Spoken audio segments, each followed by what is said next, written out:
우리들의 기쁨과 즐거움이 하나님의 기쁨과 즐거움과 맞닿아 있어야 돼요.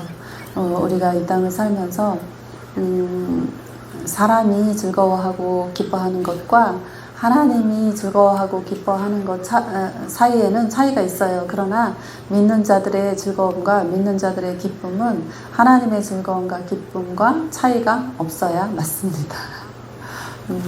그래서 어떤 즐거운 것을 할 때도 주님과 함께 하시고 어떠한 기쁜 것을 기뻐하실 때에도 주님과 기뻐하시는 거예요. 우리가 아침에 눈을 떠서 하루를 살아갈 수 있으면 기뻐하고 감사하고 또 그 하루를 주님 안에서 다 이루신 뜻과 계획 가운데에서 우리가 이 땅에서 이루어지는 자들로 상태로 변화시키시는 그분 앞에 늘 모든 것이 즐겁고 기쁘고 감사한 거예요. 어느 것 하나 필요 없는 것이 없는 거예요. 놀라운 하나님의 사랑이고 놀라운 하나님의 축복이셔요. 그 모든 것들이 즐거워 하시고 기뻐하시는, 즐거워지고 기뻐지는 다스림 안에서 다스리는 그런 아들들의 삶이 열어지시기를 축복합니다.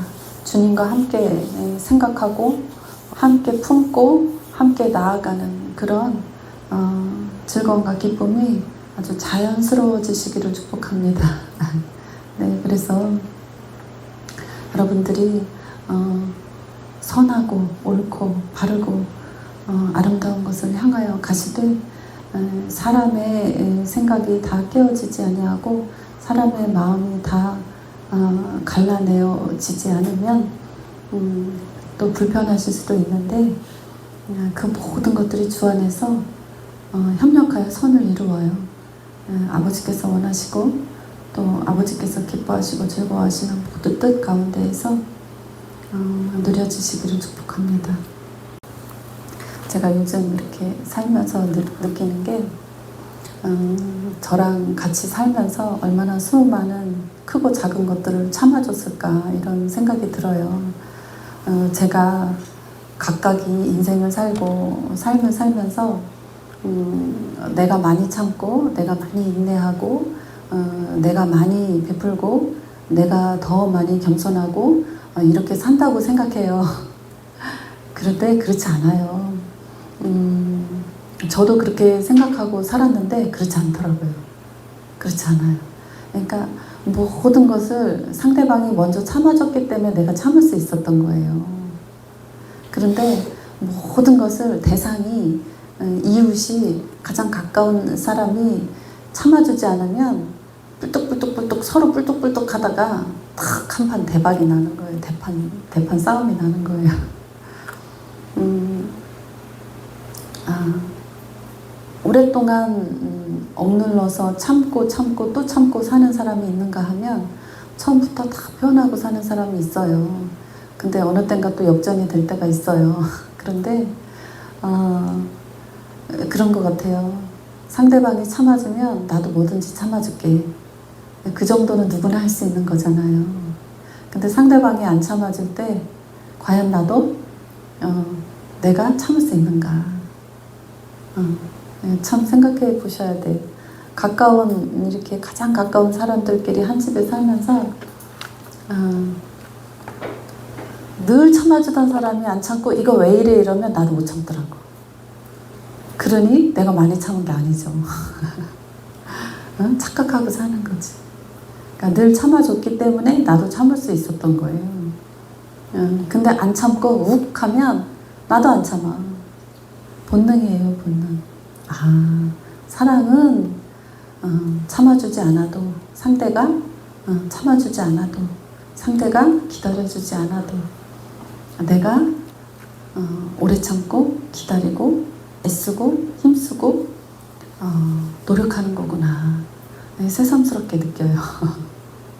그래서 여러분이 하나님의 은혜를 깨닫고 말씀 가운데 은총으로 이만큼 나아오신 거는 주변에서 항상 참아주는 사람이 있었기 때문에 그런 거예요. 저도 마찬가지죠. 제가 은혜의 자리에 설 수 있었던 것은 저를 참아준 사람이 있기 때문에 설 수 있었던 거예요. 그래서 늘 기억하셔야 돼. 겸손하고 또 겸손하고 겸손할 수밖에 없는 게 내가 잘해서가 아니에요. 참다가 나중에 못 참는 사람이 더 무서워. 조심해야 돼. 늘 이렇게 나의 나됨이 내가 잘해서가 아니고 하나님이 보호하시고 인도하시고 생명살이로 싸셔서 이렇게 갖다 놓으신 거예요. 이만큼 이 자리에 있기까지 나를 참아준 사람들이 참 많이 있었다. 이걸 아시고 우리가 이후에 만나져야 할 그 모든 영혼들에게 사람들에게 갚아야 돼. 갚을 줄 알아야 돼. 은혜는 갚아야 돼. 갚아야 돼서 갚는 게 아니라 마음으로 진심으로 내가 그렇게 하지 않으면 짐승과 다를 바가 무엇이 있겠는가. 사람인데 내가 어떻게 살아야 하는가. 마음 깊이 내가 이렇게 살고 싶다 하는 마음이 우러나져야 돼요. 그것이 안 되면 하나님 앞에 엎드리셔서 더 정결해지셔야 돼요. 늘 깨끗해지셔서 아버지가 우리에게 베풀어 주신 그 사랑, 오래 참으시고 묻지도 않으시고 따지지도 않으시고 덮어주시고 또 씻어주시고 정결하게 하시고 이만큼까지 사람을 만드셔서 은혜의 사람을 만드신 하나님의 그 사랑에 이렇게 감격하고 또 감격해서 늘 엎드려서 우리의 마음을 정결케 하고 또 그와 같이 어떤 사람을 만나고 보았을지라도 그런 은혜를 베푸는 자, 그리고 생명을 줄 수 있는 자가 되어져야 돼요. 저나 여러분이나 그런 생명을 낳는 그런 축복을 다 줄 수 있는 분들이 되신 줄 믿습니다. 오늘은 구약의 말씀을 볼 건데요. 우리가 신약의 말씀들을 보면 사도들이나 제자들이나 이분들이 쓰신 이렇게 말씀을 보면 나름대로 예수 그리스도를 만나서 하나님을 보고 알고 경험하고 그리고 자신들의 삶에 적용을 해서 편지로 글로 교재로 그 하나님의 나라의 지경을 넓힌 그런 사건들을 볼 수 있고 읽을 수 있어요. 그래서 굉장히 은혜가 되죠. 예수 그리스도를 직접 보고 또 그 은혜로 말미암아 은총받은 자들이 이런 거다. 하나님은 이러신 분이다. 예수 그리스도는 이렇다. 너희들과 나의 신분이 이렇다. 그리고 우리의 삶은 이렇다. 이런 것들을 적용해서 썼기 때문에 상당히 은혜가 되는 거예요. 그런데 구약의 말씀은 또 구약의 말씀대로 은혜가 됩니다. 선지자들, 선지서들을 보면 신약의 서신서와는 또 다른 은혜가 있어요. 뭐냐 하면 이사야 같은 경우에 이사야라는 선지자가 구약의 말씀을 들어서 그때는 예수 그리스도를 못 만났던 시절이니까 구약의 말씀으로 하나님을 보고 듣고 알고 만난 거예요. 구약의 말씀으로 그들이 그 하나님께 받은 계시로 다시 그 말씀을 조명해서 설명하고 있는 거예요. 그러니까 그 나름대로 상당히 은혜가 됩니다. 놀라워요. 그래서 구약의 말씀을 통하여서는 굉장히 그 은혜되는 부분이 이스라엘 민족에게 그 역사 안에서 그 나라 안에서 백성에게 어떻게 하나님이 간섭하셨는가, 어떻게 관여하셨는가, 이것을 일일이 그들의 그 선지자들의 언어를 통해서 보는 것도 너무나 큰 은혜가 돼요. 그래서 우리는 구약만 신약만 보면 예수 그리스도라는 그 분에게 집중되어서 적용된 삶을 보지만 구약에서는 그 예수 그리스도를 기다리면서 하나님이 이스라엘과 이스라엘 백성에게 어떻게 관계하셨는가를 보는 거예요. 그러면 이거는 뭐냐면요, 예수 그리스도를 우리가 지금 신약 시대에 내주하시는 성령으로 소유하고 그 소유한 자들이 어떻게 그 하나님이 내주하시는 성령으로부터 어떤 일을 계획하셨고 그리고 어떤 일을 실제로 일어나게 하셨고 그 예언을 보는 거예요. 근데 우리가 지금 실제 당사자잖아요. 그 예언된 글을 통해서 비추어 보는 거예요. 나의 삶을 다 가진 자, 예언이 이루어진 자가 다시 배우는 거예요. 그 과정을 다시 배우는 거예요. 왜 다시 배워야 되느냐? 하나님의 아들들이 율법과 후견인 아래, 청지기 아래 종노릇할 때가 있고 장성한 자, 장성한 아들의 분량이 되어서 자유하는 여자에게서 난 우리가 어떻게 아들들의 모습으로 서는가, 그들이 소유할 것이 무엇인가, 아버지의 유산을 소유하고 받고 어떻게 사는 것이 그 상태인가, 이런 것들을 더 배울 수 있는 거예요. 그러니까 상당히 구약의 짝은 신약이 되고 신약의 짝은 구약이 되는 거죠. 그래서 구약과 신약을 전부 볼 때 온전하게 천국의 비밀을 이해할 수 있고 그 천국의 상태를 이해할 수 있고 또 계획하신 아버지와 또 그 당사자인 우리가 받을 유산에 대한 현재의 주소를 잘 찾아갈 수 있어요. 그래서 오늘은 구약을 보시면서 하나님과 저와의 관계, 여러분과의 관계, 교회와의 관계, 그 관계를 견고히 하시기를 바랍니다. 예, 견고히 하시기를 축복해요. 제가 아무리 말로 여러 가지를 가르쳐도 성경 본문으로 가르치는 것과 같은 효과가 없어요. 성경 본문을 보시면서 성령님이 직접 깨닫게 하여 주시고 각각이 무엇이 필요한지 깨달아 소유되는 놀라운 축복이 이 시간에 있기를 축복합니다. 이사야 27장입니다. 그날에 여호와께서 그의 견고하고 크고 강한 칼로 날랜 뱀 리워야단 곧 꼬불꼬불한 뱀 리워야단을 멸하시며 바다에 있는 용을 죽이시리라. 그날에 뱀과 용을 죽이시리라. 그날에 뱀과 용을 죽이시는데 그날이 언제입니까? 십자가를 지신 날입니다. 모든 죄를 사하신, 없게 하신 날입니다. 예수 그리스도의 목숨과 모든 사람들의 모든 죄와 바꾸신 날입니다. 뱀과 용은 죄 그 자체입니다. 미혹, 속이는 자 그 자체입니다. 그들을 뱀과 용을 십자가로 그날에 다 죽이신 것입니다. 그런데 이사야는 아직 그때를 경험하지 못했기 때문에 죽이시리라 이렇게 미래형으로 쓰고 있습니다. 저와 여러분은 그날을 맞이한 주인공이십니다. 그날에 너희는 아름다운 포도원을 두고 노래를 부를지어다. 그날에 저와 여러분은 그날을 맞이하셨습니다. 뱀과 용을 하늘에서 죽이신 날, 그날의 주인공이 저와 여러분이신 것입니다. 너희는 아름다운 포도원을 두고 노래를 부를지어다. 포도원, 포도나무가 많이 있는 포도농장, 그 포도원을 두고 노래를 부를지어다. 저와 여러분의 상태가 잘 관리된 포도나무가 많은 포도농장과 같은 거예요. 농사가 잘 되었을 때 농부는 그보다 즐겁고 기쁜 일이 없죠. 노래를 부를지어다. 지금 이 상태가 된 거예요.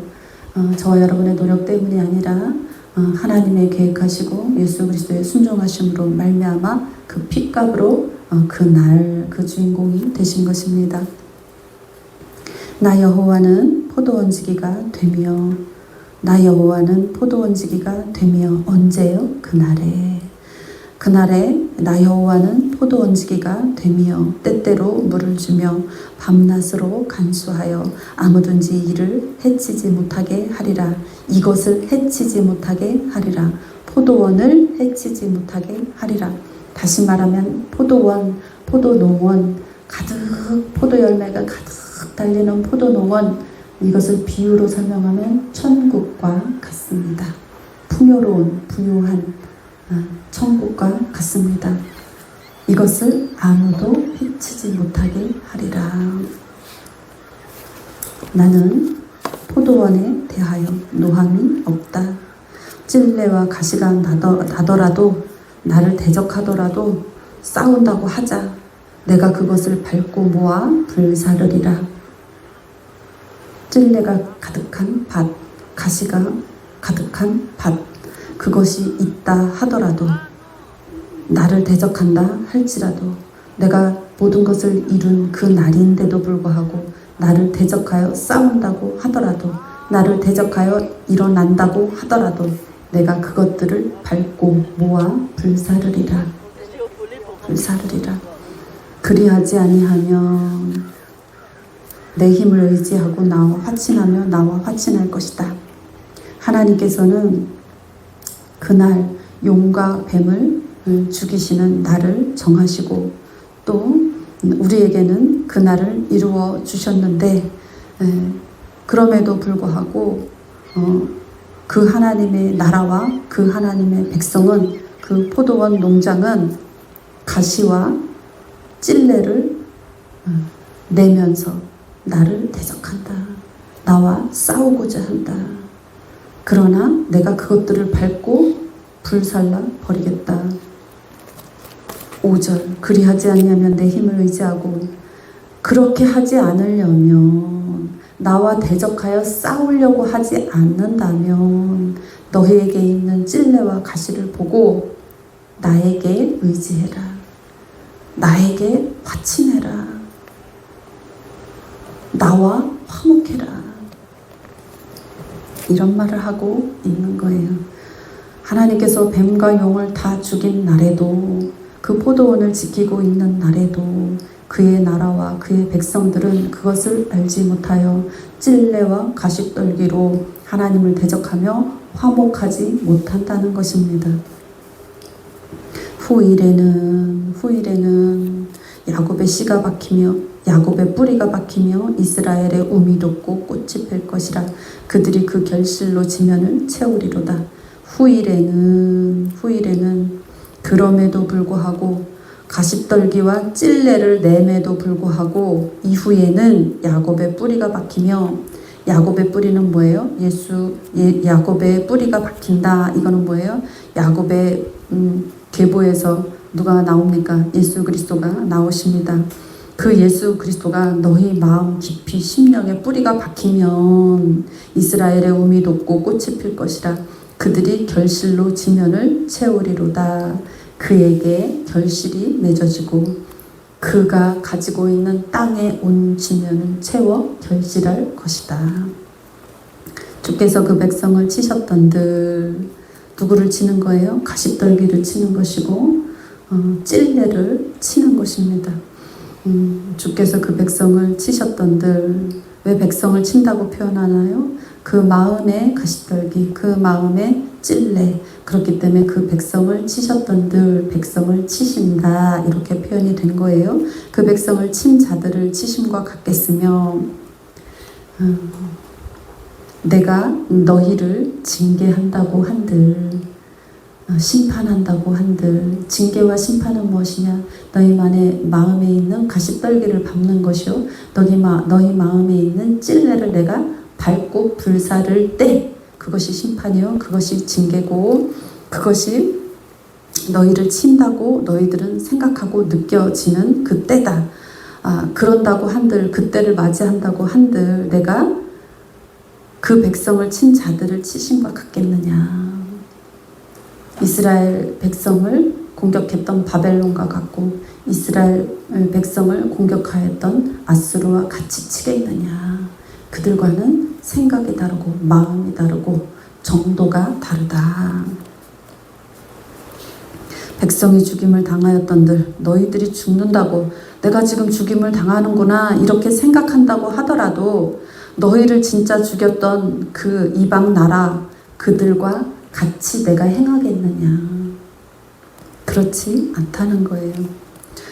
그러면 8절 주께서 백성을 적당하게 견책하신다. 주께서 주의 백성을 적당하게 견책하사 쫓아내실 때에 뭘 쫓아내는 거예요? 가시를 쫓아내고 찔레를 쫓아내는 거예요. 그것을 심판이고 그것이 징계라고 말씀하시면서 내가 하나님이 나를 치시는구나 이렇게 너희가 생각하고 느낄 때에 내가 적당하게 하겠다는 거예요. 적당하게 하겠다. 동풍 부는 날에 폭풍으로 그들을 옮기셨느니라.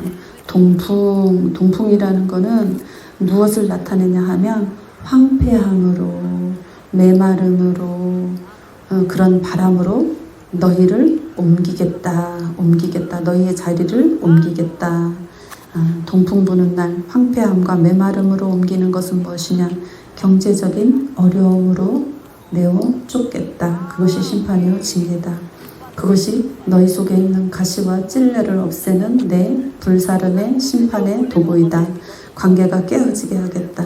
건강에 문제가 생기게 하겠다. 너희들의 마음의 공허함, 내적인 공허함으로 내가 너희들을 옮기겠다.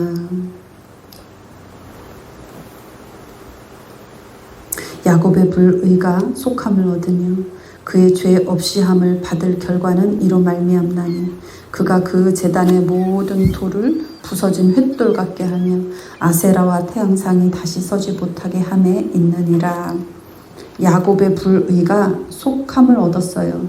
야곱의 불의가 속함을 얻었을 때 속함을 얻을 만한 합당한 이유가 있었습니다. 야곱의 불의가 속함을 얻을 합당한 이유는 무엇이냐? 그가 제단의 모든 돌을 부서진 횃돌 같게 하며 그가 아세라 상의 제단, 태양 상의 제단을 부서진 횃돌 같게 부서뜨렸다는 거예요. 아세라 상, 태양상, 아세라는 부요의 신이에요. 태양상은 신적인 존재를 태양의 모양을 만들어서 제단을 만들고 그 안에 두었던 거예요. 하나님을 섬겨야 할 사람들이 아세라를 섬기고 태양상을 섬긴 거예요. 야곱의 그 족속들이 이런 일을 했다는 거예요. 이 불의에 대해서 하나님이 이 불의를 속한 이유가 있는데 무엇이냐?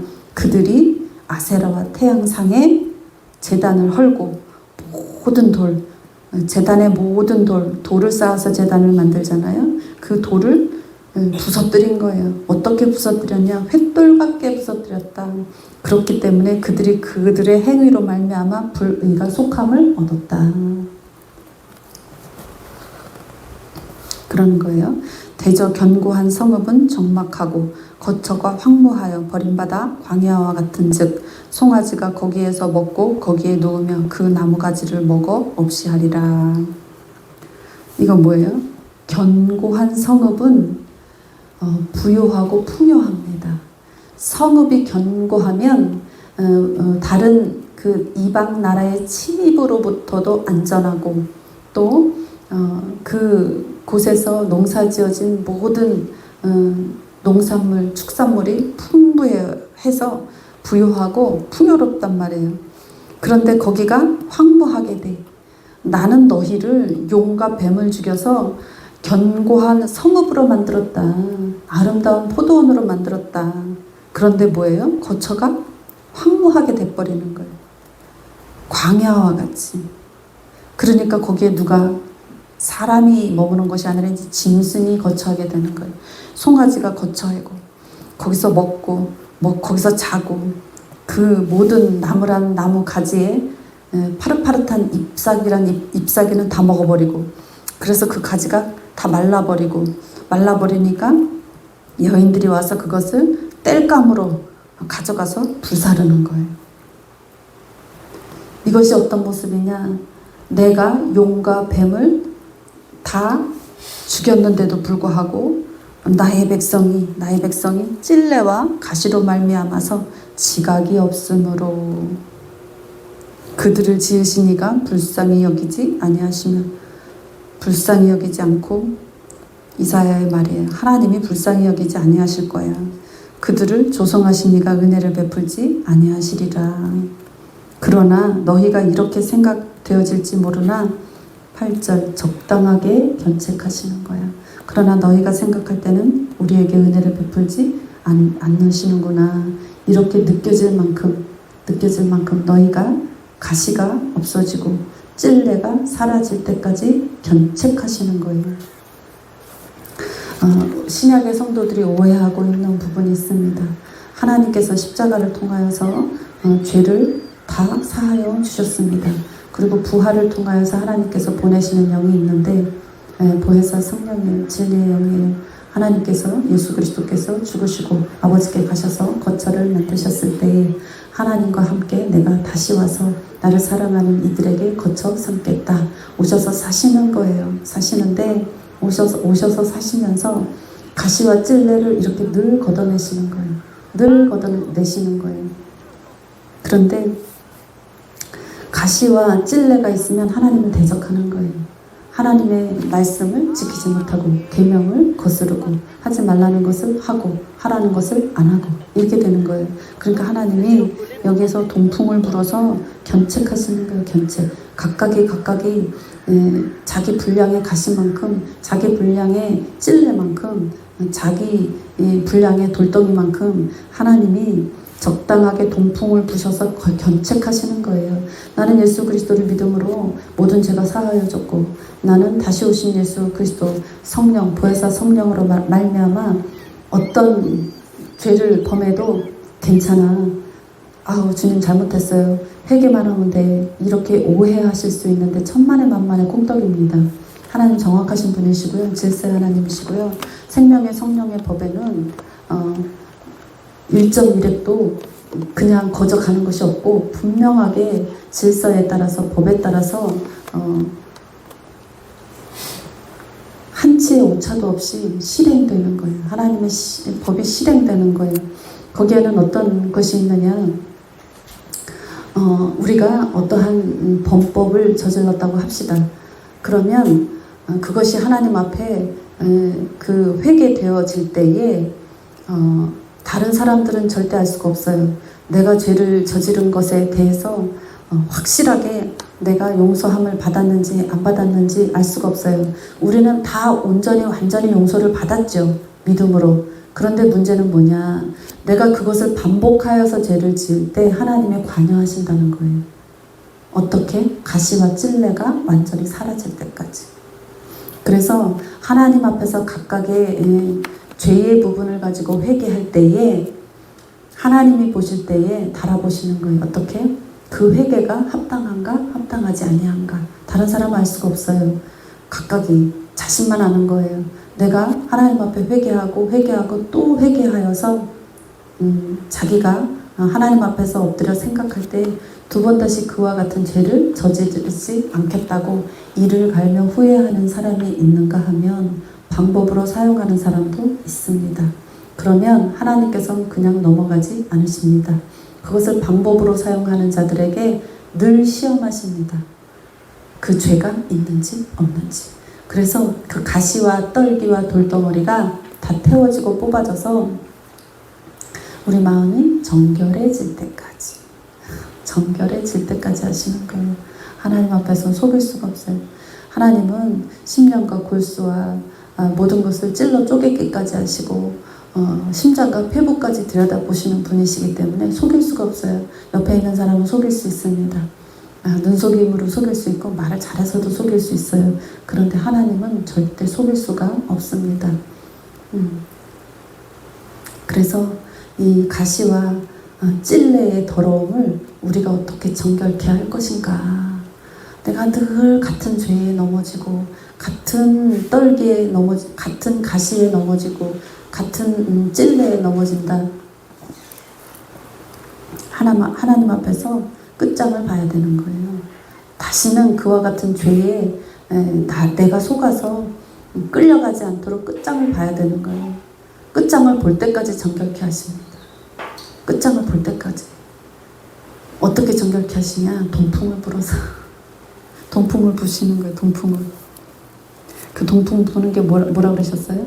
그 죄를 말로만 회개하고 행동을 돌이키지 않고 마음의 가시떨기로 자꾸 가시떨기는요 꽂아놓으면요 뿌리가 또 자라고 얼마나 생명력이 강한지 몰라요. 다 태워버리지 않으면 뿌리가 자꾸 나요. 동풍을 불어서 견책하시는 거예요. 정결해질 때까지. 어떻게 해요? 경제적인 어려움을 주시고 관계가 깨지게 하고 건강에 문제를 주고 마음이 허전하게 하고 생각이 복잡하게 만들어서 괴롭게 하고 이게 지옥이에요. 이게 지옥이야. 뭐가 지옥이에요? 하나님은 어떤 거를 주셨어요? 뱀을 죽이고 용을 죽이셔서 풍성한 포도원을 주셨단 말이에요. 근데 자꾸 가시떨기가 나와. 자꾸 찔레가 나와. 해결을 보셔야지. 찔레와 가시떨기를 그냥 맨 땅에 꼽아놓기만 해도 뿌리가 또 나와. 태워버려야 돼. 하나님 앞에서 각각이 심령을 비추어, 말씀에 비추어 볼 때에 내가 어떤 하나님 앞에 가시가 있는가, 내가 하나님 앞에 어떤 찔레가 있는가 밝혀지고 보여지고 나타나지고 알아졌다고 하면 끝장을 보셔야 돼. 끝장을 보셔야 돼. 왜 그래야 되느냐? 왜 끝장을 봐야 되느냐? 12절, 13절. 너희 이스라엘 자손들아, 그날의 여호와께서 창이라는 하수에서부터 애굽 시내까지 과실을 떠는 것 같이 너희를 하나하나 모으시리라. 무엇으로 모으신다는 거예요? 과실, 열매로 하나하나 모아드린다는 거예요. 가시떨기와 찔레가 있는 상태에서는 절대 과실을 맺을 수가 없습니다. 결실을 맺을 수가 없습니다. 그날에는 큰 나팔을 불리니 아수르 땅에서 멸망하는 자들과 애굽 땅에서 쫓겨난 자들이 돌아와서 예루살렘 성산에서 여호와께 예배하리라. 왜 끝장을 봐야 되느냐? 큰 나팔이 불 때에 하나님께서 하나님을 대적함으로 말미암아 이방 나라를 붙여서 전쟁을 일으키고 끌려가게 했던 사람들, 그 결실을 하나하나 모을 때에는 어떤 상태가 되느냐? 모두 자기 나라로 돌아오게 하는 거예요. 다시 말하면 뭐예요? 그 풍성한 포도원으로 다시 부르는 거예요. 풍요로운 포도원으로 다시 부르는 거예요. 하나님과 어린 양과 성령 하나님이 사시는 새 예루살렘 성전으로 다 모아드리는 거예요. 다시 부르는 거예요. 그러면서 그 새 예루살렘 성전에서 여호와께 예배하며 이 땅에서 천국의 삶을 누리게 하는 그런 삶으로 초대하시는 거예요. 그러니 뿌리를 뽑아야죠. 불살라야죠. 남아있으면 금방 창궐해진단 말이에요. 가시는 돌짝밭에서 막 응달에서 막 엄청 잘 자라요. 가시가. 불사르지 않고는 답이 없어요. 불살라야 없앨 수 있어요. 불사르지 않고 놔두면 계속 자꾸 더 생겨요. 12절은 이런 거예요. 그날에는 여호와께서 마당질 하시리라. 마당질이라는 건 뭐예요? 추수 때가 되면 콩이고 팥이고 깨고 모시고 간에 마당에 한가득 다 배어옵니다. 저희 시골 살아서 알아요. 그러면 마당에서 다 떨어갖고 먹을 수 있게끔, 그래서 태울 거 태우고 곳간에 드릴 건 드린단 말이에요. 마당질 하시는 거예요. 유브라데스 강줄기에서부터 이집트로 건너가는 개울에 이르기까지 이스라엘 후손들을 하나님께서 일일이 한 사람 다 모아드리는 거예요.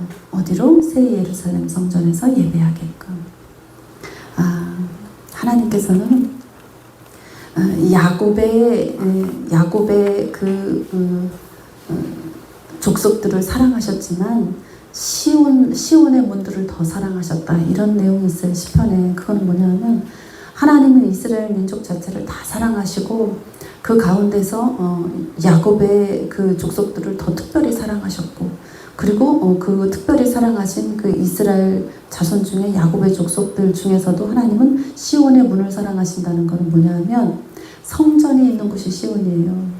성전이 있는 곳이 하나님이 뭐 너도 사랑하고 나도 사랑하고 다 사랑하지. 하나님은 사랑이야. 이 굉장히 교만이에요. 맞는 것 같은데 아주 깊이 생각하셔야 돼요. 왜 그러냐? 하나님은 생명의 말씀이 흘러나오는 그 근원을 사랑하시는 거예요. 시온의 문, 예루살렘 성전이 있던 그 시온, 그 문, 그것을 사랑하시는 거예요. 제단이 있던 그곳을 사랑하시는 거예요. 왜? 이 땅의 모든 나라와 사람은 그 하나님의 성전과 그 예배를 통해서 생명이 흘러나와서 살 수 있는 거예요. 그 새 예루살렘 성전과 제사와 제물을 드리고 제사함을 받고 가장 그 가까이에 있던 족속이 야곱 족속이기 때문에 더 특별히 사랑하신 거고요. 그 야곱 족속들은 누구를 위해서 있나요? 만 백성을 위해서 있는 거예요. 많은 백성들에게 그들의 생명을 흘려보낼 자들이기 때문에 특별히 사랑하신 거예요. 그러면 여러분 어때요? 하나님은 사랑이시라 모든 사람을 다 사랑하시고 정말 이 적용시켜서 생각하실 줄 알아셔야 돼요. 이 나라 가운데 하나님 사랑하시지 않는 게 없으시죠. 그러나 특별히 교회를 사랑하시는 거예요. 교회에서도 생명이 나는 교회를 사랑하시는 거예요. 하나님은 특별히 많은 사람이 있지만 목자들을 사랑하시는 거예요. 왜 목자를 사랑하시냐? 많은 백성에게 하나님의 생명을 증거하고 하나님의 생명을 줄 사람들이기 때문에 사랑하시는 거예요. 모든 목자를 사랑하시죠. 그러나 그 중에서도 특별히 사랑하시는 게 생명이 있는 목사를 사랑하시는 거예요. 생명이 있는 목자를 사랑하시는 거예요. 그러니까 이런 것들을 구약에서 배울 수 있는 거예요. 그리고 이 정결이라는 게 어떤 것인지, 마음의 정결한 상태가 어떤 것인지, 그리고 그 마음의 정결을 위하여 정결한 사람을 만들기 위해서 하나님 어떤 일을 하시는지, 그것을 우리가 그 정결을 받아들일 때 어떤 느낌으로 다 죽이시는구나, 날 죽이네 이렇게 생각할 수 있다는 거예요. 그러나 정말 하나님의 의도는, 하나님의 심판과 징계는 이 풍성한 포도원을 주려고, 포도가 달리고 이 풍성해서 더 필요한 것이 없는 부요를 주시려고. 이게 지금 용을 잡고 뱀을 잡고 다 잡았다고요. 그래서 이게 우리 것으로 주셨다고요. 그래서 다시 오신 성령님이 나 포도원 지기 할게. 너네 포도원 다 가져. 이렇게 일하신다는 거예요. 그런데 그 포도원을 못 갖고 가시떨기로 찔레로 대적하고 있으니까 안타까우신 거예요. 안타까우신 거. 그 여러분이 질서를 하시고 영적인 일에 각각의 자기의 심령을, 마음을 이 말씀에 비추어 적용하셔서 정결한 자로 모든 빼앗긴 것을 이제 다 하나하나 모아서 나의 것으로 소유하시는 그런 축복이 있으시길 바랍니다. 새 예루살렘 성전에서 예배하는 그 축복이 있으시기를 바랍니다. 얼마나 하나님의 계획이 철저하고 그 일하심이 분명하신지 보실 수 있으셨을 거예요. 예, 그 하나님의 질서대로 법대로 생명을 가진 자로, 생명을 낳는 자로, 그런 교회로, 가정으로 불러주심에 감사하고 감격합니다. 은혜가 은총으로 열매 맺어지고 누려지는 우리 모두가 되시기를 축복합니다.